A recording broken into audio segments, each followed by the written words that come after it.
Voces. Bienvenido a nuestro programa. Muchísimas gracias por aceptar la invitación. Para mí es un placer, una satisfacción poder sentarme un rato a compartir contigo y a construir este discurso. Siempre tiene un carácter político, pero esa política no que es humana, que es la que vivimos nosotros dentro de nuestra cotidianidad. Un lenguaje que es muy familiar para ti. Le cuento a nuestras usuarias y a nuestros usuarios que vamos a construir el discurso de hoy en nuestra sección Voces con Miguel Antonio Guevara.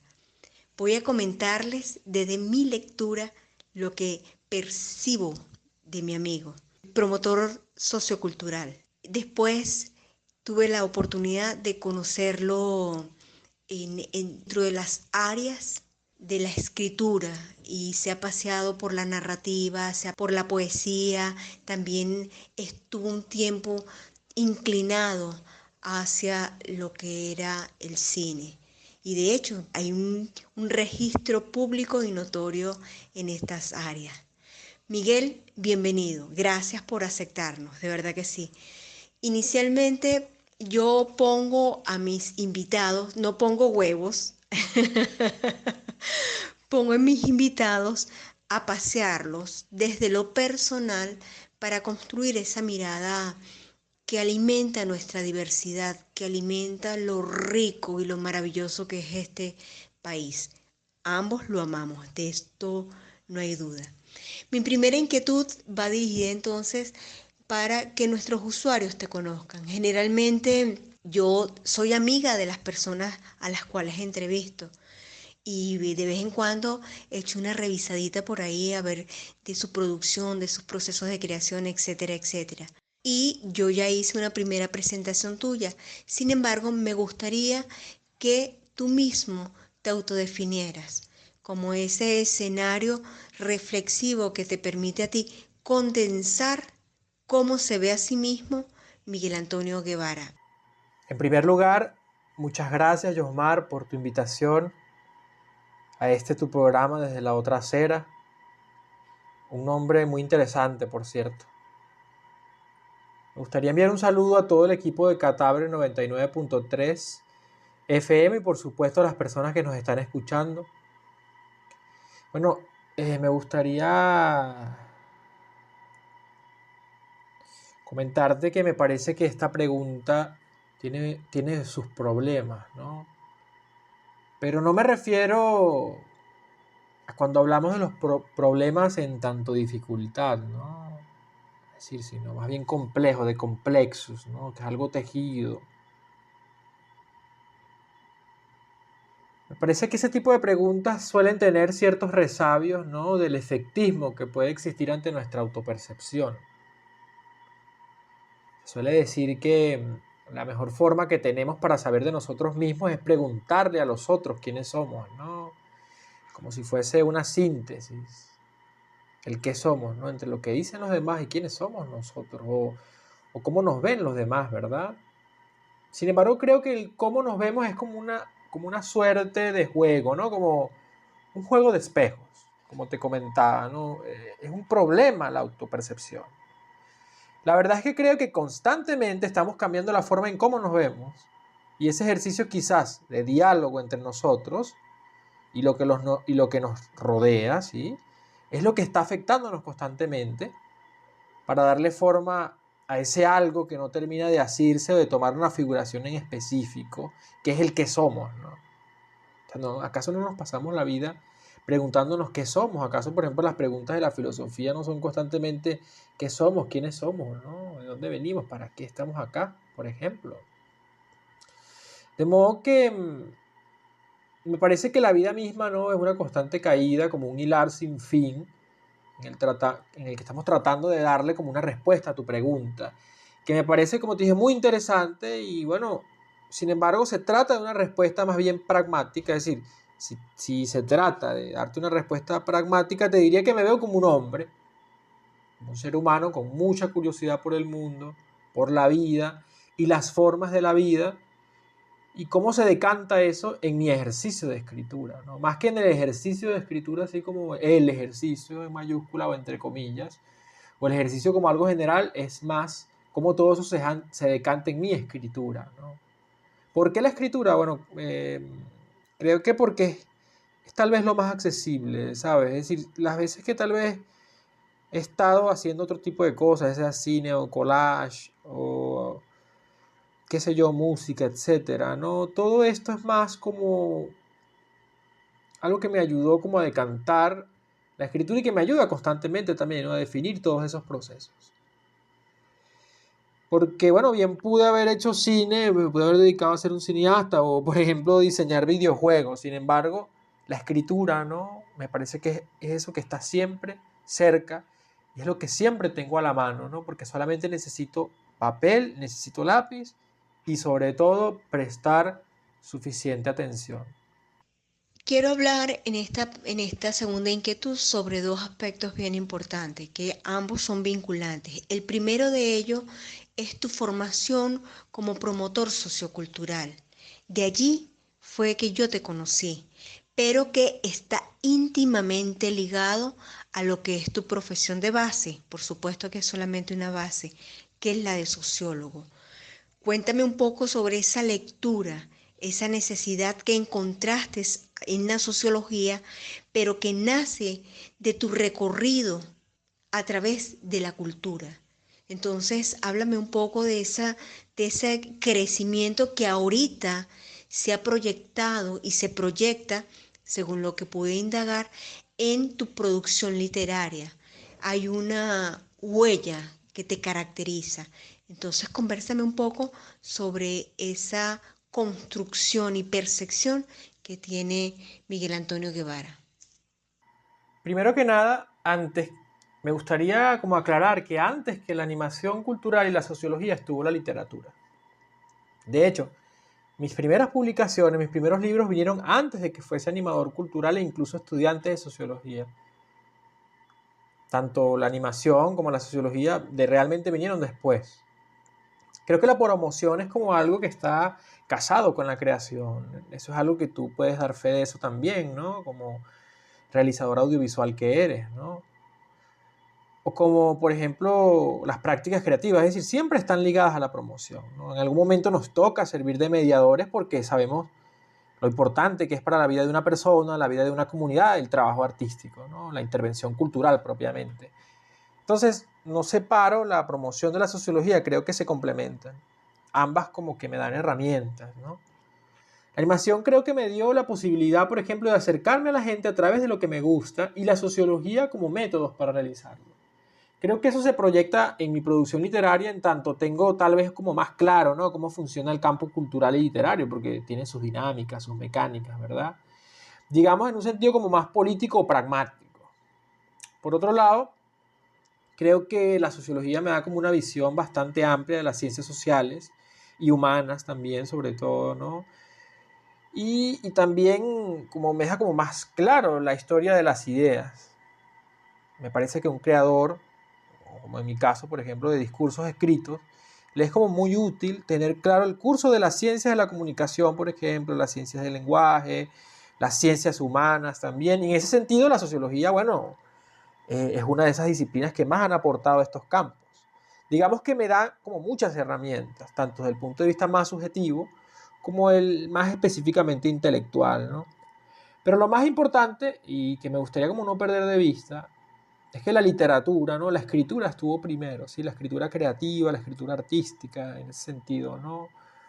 Es muy difícil a veces como separar los procesos, sobre todo porque es más fácil, bueno, ver lo que hace un sociólogo, ¿no? Un animador cultural, porque, bueno, es una persona visible, ¿verdad? Ambos son como perfiles de intervención social, son más políticos. Tú dices, bueno, vi a Miguel en una actividad tal, etcétera, ¿no? Sin embargo, los escritores como cuando trabajamos, ¿no? Nadie nos ve, porque es como un trabajo solitario, ¿verdad? Entonces, solo es visible, como por ejemplo el escritor, ¿no? En este momento, por ejemplo, en que estoy en la promoción de mi nueva novela y bueno, es inevitable, ¿verdad? Que se vea porque, bueno, está haciendo una noticia, ¿ya? Entonces, por eso me parece como importante insistir que la escritura siempre ha sido más importante para mí, ¿no? Lo otro es como un añadido, Porque en mi caso es importante insistir en que como escritor, pues estamos trabajando todos los días, o sea, yo como escritor y también los escritores, o sea, doy fe de eso, los escritores trabajamos todos los días.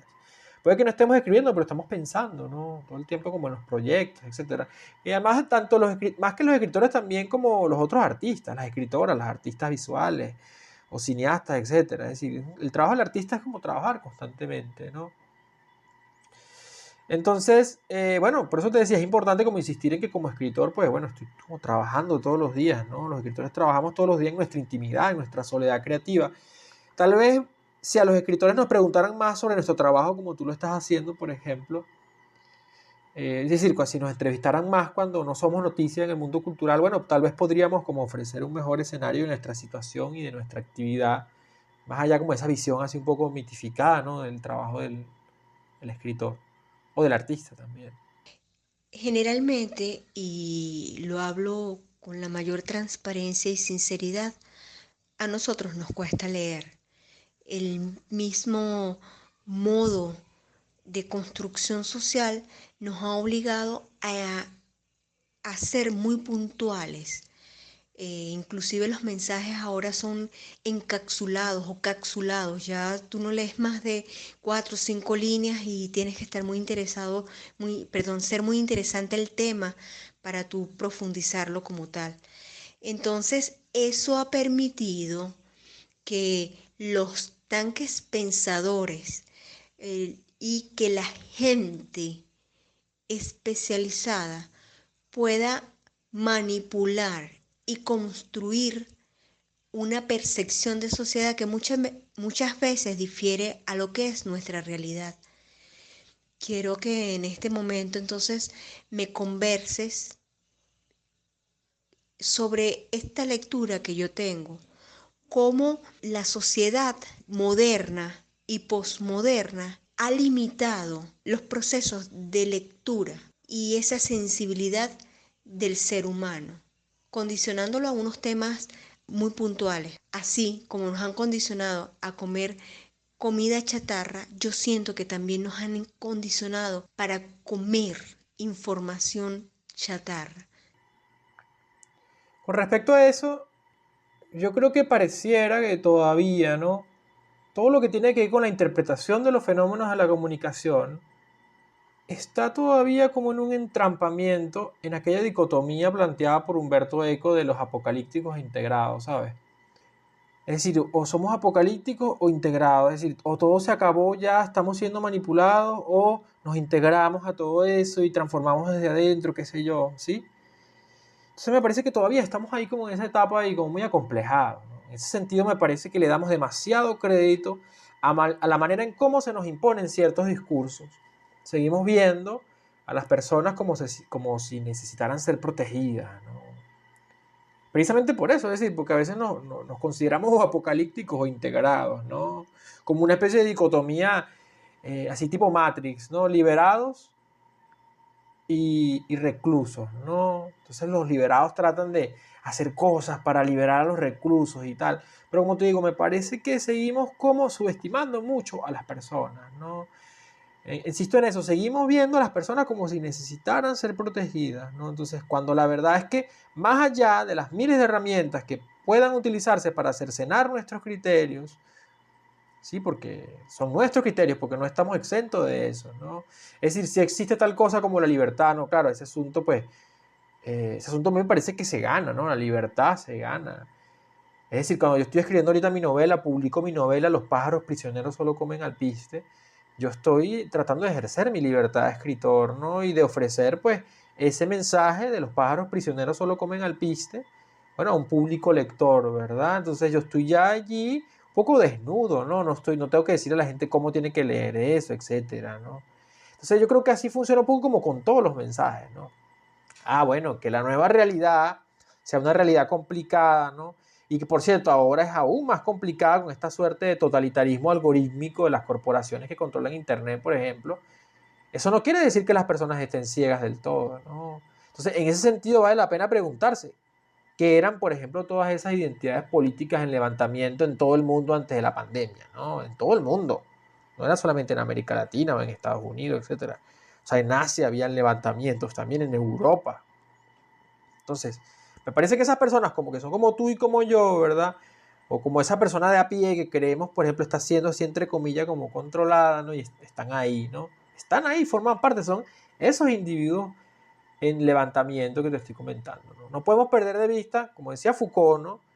Es decir, donde hay poder, hay resistencia. Entonces, tenemos como que aceptar sin complejo que estamos viviendo una nueva era de la comunicación, una nueva era con una multiplicación de las violencias, cierto, ¿no? Pero al mismo tiempo hay una multiplicación de las resistencias. Y eso afortunadamente me parece que se sale del maniqueísmo del sujeto controlado o liberado, como te decía, como si estuviésemos en una Matrix y hubiesen héroes, heroínas, victimarios y víctimas, ¿no? Entonces me parece que más bien que hay una serie de matices muy interesantes y en esa subjetividad, ¿no? Está lo que a mí me interesa, ¿no? Como un rango, un espectro muchísimo más amplio, ¿sí? Entonces es un tema, por ejemplo, que me gusta tratar en mi narrativa, ¿no? Es decir, por ejemplo, tú vas a ver en mi novela Los pájaros prisioneros solo comen alpiste, el sujeto contemporáneo, que llaman posmoderno, como tú bien has comentado, un sujeto fragmentado, ¿no? Que aún en este escenario está buscando la forma de organizarse, la forma de encontrarse, la forma de reunir las piezas que lo conforman, de darle sentido a la vida en medio del caos, ¿no? Entonces ahí me parece que es donde participa la literatura y el arte, ¿no? Es decir, si de verdad estamos rodeados, más bien nuestros sentidos están rodeados, bueno, sí es cierto, ¿no? Pero esa no es la realidad, es una realidad. La realidad es, por ejemplo, ¿no? Que no todo el mundo tiene internet o medios para ser receptor de esos mensajes, ¿no? Ese atosigamiento de las corporaciones. Eso lo hemos comprobado, por ejemplo, ahora con las clases a distancia, ¿verdad? O la escuela desde casa, que no todo el mundo tiene un computador, acceso a internet, un teléfono, ¿verdad? Entonces allí me parece que es donde aparece, por ejemplo, el papel de los artistas, ¿no? Cobra vida el papel de los artistas, porque precisamente, bueno, deben ofrecer a las personas alternativas a esa realidad, entre comillas, porque es una realidad que se les impone, ¿no? Como tú bien has comentado en un principio. Y por supuesto, no hay mejor alternativa a eso que la imaginación y la creatividad, que son, me parece, las que nos ofrecen las herramientas, ¿no? Para abrirle boquetes a esa maltrecha realidad que se nos impone. Tú eres una persona muy joven. Creo que no llegas a los 35 años, tienes menos de 35 años de edad. Y pienso que eres una persona exitosa.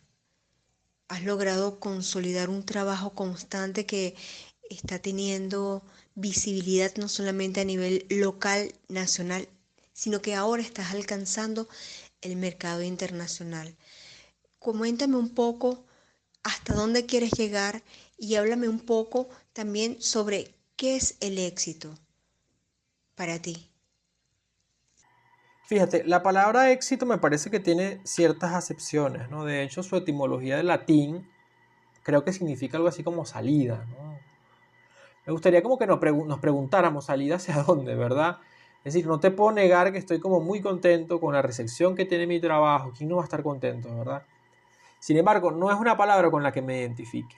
Sobre todo porque cuando se trata del éxito aplicado a empresas o procesos artísticos, las personas suelen relacionarlo con asuntos así como medio intangibles, ¿sabes? Y como te decía hace rato, como, bueno, no sabes, del tipo así la musa o la aspiración, o es que este pana tiene talento, ¿no? Creo que cada resultado de cada proceso no es más que la sumatoria de mucho trabajo, de disciplina y de esfuerzo. Es decir, todo éxito, así entre comillas, ¿no? Tiene como muchas cosas detrás. Es decir, para que alguien sea visible, no es visible solo por azar. En ocasiones es por algún privilegio, por ejemplo, ya sea de clase o político, por ejemplo. Sin embargo, a mí me interesa más bien, como me gusta decir, resolver lo que está detrás, ¿no? Es decir, la vida cotidiana, lo normal, la familia, ¿no? Mi familia, mi esposa, mis gatos, mis amigos, ¿no? Es decir, si todo eso está bien para mí, pues yo me puedo dedicar a trabajar en mi obra que digamos que en un primer lugar es como para ellos, ¿no? Y luego, pues, es como para el resto de la gente, para la sociedad, pues. Todo lo que venga, bueno, es añadidura, como suelen decir, y es bienvenido. Tal vez el éxito para mí, si se trata de responder concretamente tu pregunta, tal vez está en poder superarme a mí mismo en cada nuevo proyecto y eso no tiene nada que ver con la percepción externa de lo que hago, sino más bien en mi diálogo con mi creación, ¿no? Acuérdate lo que te aumentábamos al principio, ¿no? Es ese problema de la autopercepción también está en esa pregunta. Por ejemplo, ahora estoy escribiendo una novela, ¿no? Una nueva novela, Estoy también terminando una antología de 10 años de mi poesía, del 2009 al 2019, y precisamente le estoy dedicando mucho tiempo para que esos trabajos queden lo más prolijos posibles, ¿no? Y para que eso quede así, tal como quiero, y bueno, superar lo anterior, pues pasa por resolver lo que te comenté, ¿no? Lo que está detrás, ¿no? Entonces, qué es el éxito? Para mí, bueno, es lo que está detrás, ¿no? ¿Y qué hay detrás de una novela, de una antología de poesía de 10 años? Bueno, lo que te comenté en un principio, horas, días y años de trabajo disciplinado, consecuente y por supuesto de investigación y de estudio. Generalmente a mis invitados les pregunto esto porque, como lo dije inicialmente, estoy tratando de construir esa mirada diversa, abierta. Y los literatos, los cultores, los artistas tienen la percepción, la sociedad, de que estamos comiendo flores. Y es una batalla que yo vengo librando desde hace muchísimos años. Y en este sentido yo quisiera preguntarte puntualmente, si tuvieras la oportunidad de incidir dentro de las políticas públicas del país a través de la toma de decisión, ¿qué acciones puntuales ejercerías para mejorar nuestra calidad como sociedad? Josmar, creo que seguimos siendo como muy estadocéntricos en ese sentido. Es decir, creemos que desde el Estado, bueno, se pueden resolver todas las problemáticas de una sociedad y con políticas institucionales. Entonces creo que la mejor forma en que podemos mejorar nuestra sociedad es hacer lo mejor posible, ¿sí? Es hacer lo mejor posible desde el rol que hemos decidido, digamos, asumir, ¿no? Con el cual participar de la vida en sociedad. Entonces mi tarea está como precisamente en ser un escritor que está constantemente trabajando y que desde mi pequeña realidad, de mi campo literario cultural, bueno, yo puedo ir aportando desde allí.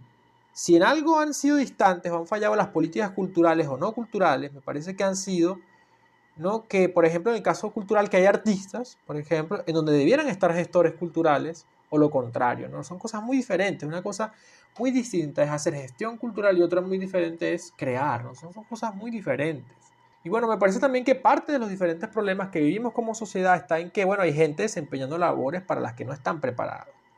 Por otro lado, me gustaría comentarte que, bueno, yo tuve la oportunidad de desempeñar labores que me permitían generar políticas nacionales. Yo trabajé en importantes editoriales venezolanas, como en El Perro y la Rana, por ejemplo, donde tuve cargos de alto nivel. También yo fui director ejecutivo de Monte Ávila Editores, ¿no? Conmigo son dos barineses ya, por cierto, te doy este dato, que han dirigido Monte Ávila Editores, ¿no? Alexis Márquez Rodríguez de Sabaneta de Barinas y quien les habla, ¿no?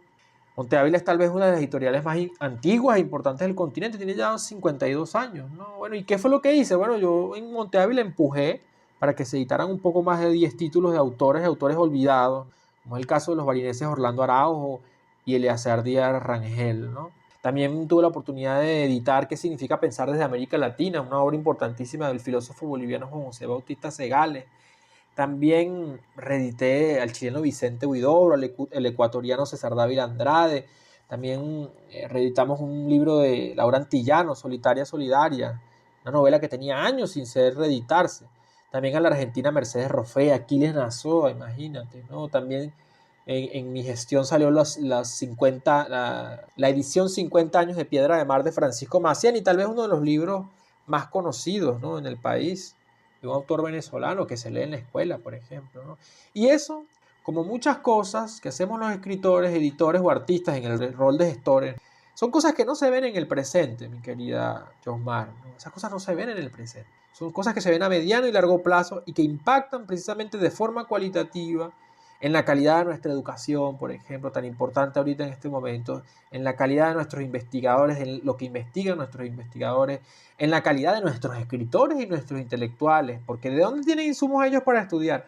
Precisamente de este tipo de trabajo, ¿no? Entonces, por eso te decía, creo que lo mejor que podemos hacer es realizar lo mejor posible nuestro trabajo. Entonces, por ejemplo, yo sé hacer libros, entonces yo trato de que los libros, mis libros, por ejemplo, salgan lo mejor posible. Si son desde el Estado, bueno, que sean libros de todos los autores, lo más democráticamente posible, ¿verdad? Y que sumen en función de lo que te estoy diciendo, ¿no? Entonces, en este caso, los que escribimos, bueno, debemos escribir lo mejor posible, ¿sí? Porque si hay un insumo importante para la vida en sociedad son los insumos del espíritu, no tengo duda de eso.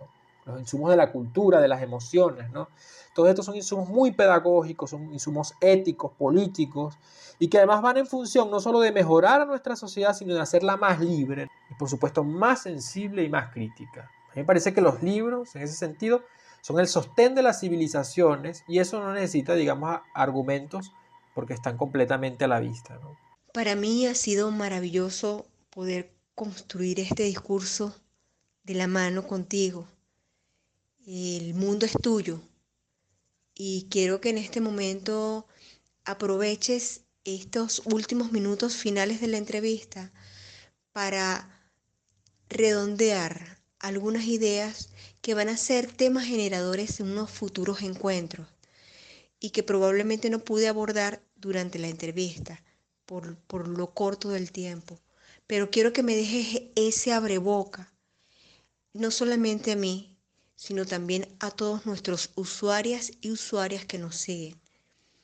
Y muchísimas gracias. Te reitero que Catabre 99.3 FM y este programa desde la otra acera quedan abiertos para poder construir esa otra mirada necesaria.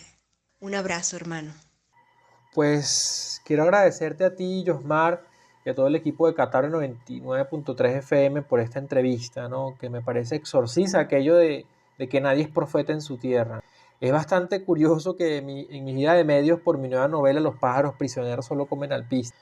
Tuve diálogos con los principales diarios de circulación nacional, con varios medios latinoamericanos, centroamericanos e incluso españoles, ¿no? Y sin embargo no había tenido la oportunidad de tener un espacio en medios de Barinas, que es la ciudad que me vio nacer y en donde está parte de mi familia, ¿no? Y de mi vida afectiva. Bueno, yo espero que de ahora en adelante, bueno, cada vez que tenga un nuevo proyecto pueda tener las puertas de este hermoso cadáver, ¿no? Que por cierto, qué palabra más hermosa, ¿no? Ese recipiente de semillas que pueda tener siempre con esas puertas abiertas para contar al pueblo barinés qué cosas nuevas tiene este hijo suyo y qué semillas nuevas traes para su tierra. Muchas gracias. Queda para el debate